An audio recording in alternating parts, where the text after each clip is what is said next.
नैना की आंखों से आंसू बह निकले। उसे पता था उसका फटीचर पति कुछ नहीं कर सकता, लेकिन अगले ही पल अथर्व का मुक्का सीधे उस लड़के के सीने पर पड़ा। नैना हैरानी से देखती ही रह गई। अगले ही कुछ सेकंड में अथर्व ने बाकी सबकी हड्डियां तोड़ दी। चारों तरफ सिर्फ कराहने की आवाजें गूंज रही थी। ये हाल देखकर अमन खुद डर से कांप उठा और अब अथर्व उसकी तरफ बढ़ रहा था। अथर्व, क्या हो गया है तुम्हें? 3 साल में मैंने तुम्हें कभी इतने गुस्से में नहीं देखा। 3 साल में मैंने तुम्हारी आंखों में आंसू भी नहीं देखे। जो तुम्हें रुलाएगा उसकी तो मैं। अथर्व ने गुस्से में एक जोरदार पंच अमन के मुंह पर चढ़ा। उसके 4 दांत हवा में उड़ गए। नैना का परिवार जो 3 सालों से अथर्व को बेइज्जत करता आया था, आज अथर्व का ये रूप देखकर डर गया। नैना, रोको उसे। वो मिस्टर सिन्हा का बेटा है। उसे कुछ हुआ तो पूरा शहर जल जाएगा। वो नहीं रुकेगा माँ। वो मुझसे दीवानगी की हद तक प्यार करता है। हाय जानेमन, एक रात का क्या रेट है तेरा? देश के सबसे बड़े बिजनेस टाइकून के बेटे अमन सिन्हा की ये बात सुनकर नैना के पैरों तले जमीन खिसक गई। उसने कांपती आंखों से अपने पति अथर्व की ओर देखा। कायर है ये, बस नाम का पति है, टीचर कहीं का। इसी के साथ नैना की आंखों के सामने 3 साल पहले की यादें तैरने लगी। 3 साल पहले खूबसूरत नैना की शादी उसके दादाजी ने गरीब फटीचर अथर्व से करवा दी थी। शहर में बदनामी के डर से नैना के माँ बाप ने इस रिश्ते को दुनिया से छुपा लिया और अपने ही दामाद को घर का नौकर बनाकर रख दिया। कहाँ मर गया बे निकम्मे?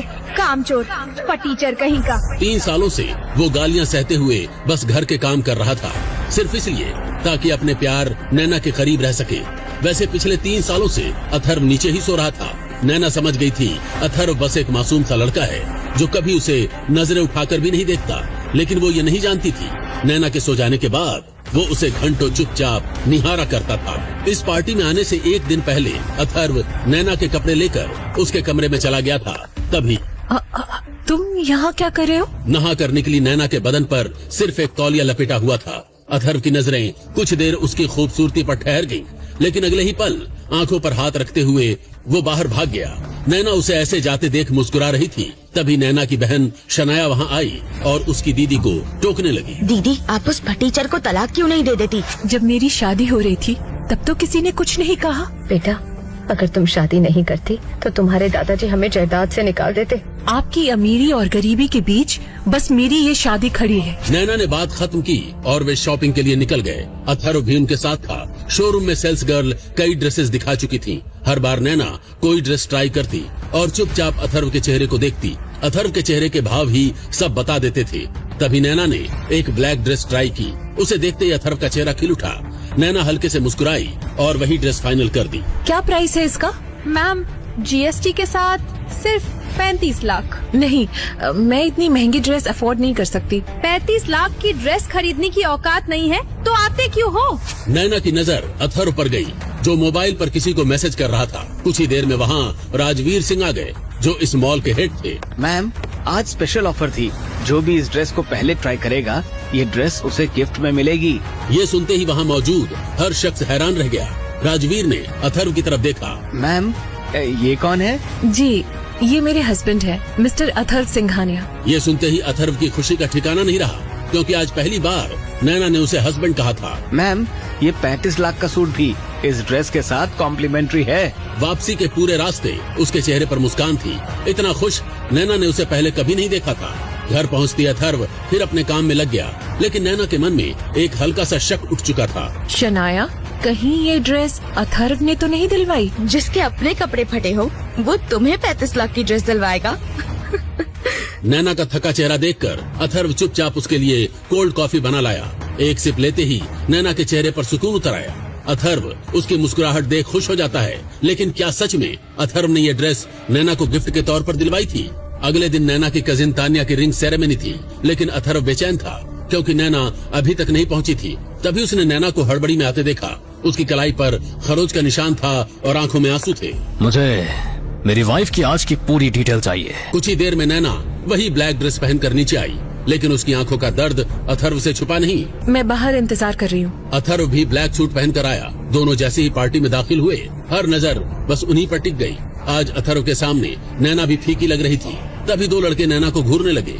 उन्हें देखते ही नैना का हाथ डर से हल्का सा कांप उठा। अथर्व ने बिना कुछ कहे उसका हाथ थाम लिया। नैना चौंक कर उसकी तरफ देखने लगी। आज अथर्व की आंखों में वो मासूमियत नहीं थी। नैना को उसके साथ सुरक्षित महसूस हुआ। तभी फोन बज उठा। सर, अमन सिन्हा ने बिजनेस मीटिंग के बहाने नैना मैडम को होटल बुलाया था और वहाँ उसने जबरदस्ती करने की कोशिश की, लेकिन मैडम किसी तरह बचकर निकल आई। ये सुनते ही अथर्व के अंदर गुस्से की आग भड़क उठी। तभी उसके फोन पर कुछ फोटो आए। अथर्व ने एक नजर में पहचान लिया, वो वही लड़का था जो अभी नैना को घूर रहा था। नैना अब भी डरी हुई थी। अब हमें चलना चाहिए। तभी सिन्हा के बेटे अमन ने आगे बढ़कर उनका रास्ता रोक लिया। आए जाने मन, क्या रेट है तेरा? हाँ? नैना की आंखों से आंसू बह निकले। उसे पता था उसका फटीचर पति कुछ नहीं कर सकता, लेकिन अगले ही पल अथर्व का मुक्का सीधे उस लड़के के सीने पर पड़ा। नैना हैरानी से देखती ही रह गई। अगले ही कुछ सेकंड में अथर्व ने बाकी सबकी हड्डियां तोड़ दी। चारों तरफ सिर्फ कराहने की आवाजें गूंज रही थी। ये हाल देखकर अमन खुद डर से कांप उठा और अब अथर्व उसकी तरफ बढ़ रहा था। अथर्व, क्या हो गया है तुम्हें? 3 साल में मैंने तुम्हें कभी इतने गुस्से में नहीं देखा। 3 साल में मैंने तुम्हारी आंखों में आंसू भी नहीं देखे। जो तुम्हें रुलाएगा उसकी तो मैं। अथर्व ने गुस्से में एक जोरदार पंच अमन के मुंह पर चढ़ा। उसके 4 दांत हवा में उड़ गए। नैना का परिवार जो 3 सालों से अथर्व को बेइज्जत करता आया था, आज अथर्व का ये रूप देखकर डर गया। नैना, रोको उसे। वो मिस्टर सिन्हा का बेटा है, उसे कुछ हुआ तो पूरा शहर जल जाएगा। वो नहीं रुकेगा माँ, वो मुझसे दीवानगी की हद तक प्यार करता है। अथर्व की नजर नैना की कलाई पर पड़ी, जहां अभी भी जख्म के निशान थे। अथर्व ने अमन का हाथ कसकर पकड़ लिया। इसी हाथ से छुआ था ना उसे।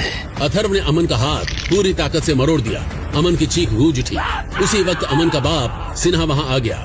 वो आदमी जिसका नाम ही शहर में खौफ पैदा कर देता था, आज उसके बेटे को सबके सामने अथर्व ने पीटा था। मिस्टर सिन्हा, ये मेरे हस्बैंड है। मैं आपसे माफी। तुम्हारा सर किसी के आगे झुके, ये मैं बर्दाश्त नहीं कर सकता। तुझे मैं इतना मजबूर कर दूंगा कि तू खुद अगले 5 मिनट में मेरे जूतों पर नाक रगड़ेगा। अथर्व बस मुस्कुराया, लेकिन उसकी वो मुस्कान खौफनाक थी। वो आगे बढ़ा, सिन्हा के कोट से सिगार निकाली। नहीं सिन्हा, अगले 5 मिनट में तू मेरे जूतों पर नाक रगड़ेगा। सिन्हा कुछ बोलने ही वाला था कि उसका फोन बज उठा। सर, बर्बाद हो गए। हमारे 5 कसीनो सील कर दिए गए हैं। सिन्हा का रंग उड़ गया। उसने अथर्व की तरफ देखा। अथर्व ने लाइटर से सिगार जलाई। तभी दूसरा कॉल। सर, हमारे सारे सरकारी टेंडर टर्मिनेट हो गए हैं। एक और कॉल वेटिंग पर था। अब सिन्हा के माथे पर पसीना साफ दिख रहा था। उसका पूरा साम्राज्य ताश के पत्तों की तरह ठह रहा था। सिन्हा ने घबराकर अथर्व की तरफ देखा। तभी रिजॉर्ट के बाहर सायरन गूंज उठे। एक के बाद एक 20 काली चमचमाती लग्जरी गाड़ियां आकर रुकी। पुलिस कमिश्नर, मिनिस्टर और कई बड़े अधिकारी उतर कर आने लगे। अरे, सिन्हा की पहुंच तो बहुत ऊपर तक है। मिनिस्टर, कमिश्नर और तमाम बड़े अधिकारी सिन्हा नहीं बल्कि अथर्व के सामने पसीना पोंछते हुए खड़े थे। साहब, क्या आदेश है? सबका मुंह खुला का खुला रह गया। नैना और उसकी पूरी फैमिली अपनी आंखों पर यकीन नहीं कर पा रही थी। वही फटीचर जमाई जो उनके जूते साफ करता था, ताने और गालियां सहता था, आज उसके सामने पूरा सिस्टम हाथ जोड़कर खड़ा था। सिन्हा के पैर कांपने लगे। वो घुटनों के बल रेंगता हुआ अथर्व के जूतों तक पहुंचा। डरते हुए उसने वही सवाल पूछा जो वहां मौजूद हर किसी के मन में था। मालिक, आप कौन हो? गलत आदमी से भिड़े हो सिन्हा। मैं कायर नहीं, फायर हूँ। इतना पावरफुल होने के बावजूद अथर्व घर जमाई क्यों बना? क्या मजबूरी में हुई ये शादी कभी प्यार में बदल? आगे की कहानी के साथ साथ 500 रुपए का बड़ा ऑफर कर रहा है आपका इंतजार सिर्फ पॉकेट FM ऐप पर। इस्तेमाल करें कूपन कोड और सुने 20 घंटे तक अपने फेवरेट शोज बिल्कुल फ्री। अभी के अभी डिस्क्रिप्शन में दिए गए लिंक से डाउनलोड करें पॉकेट FM ऐप।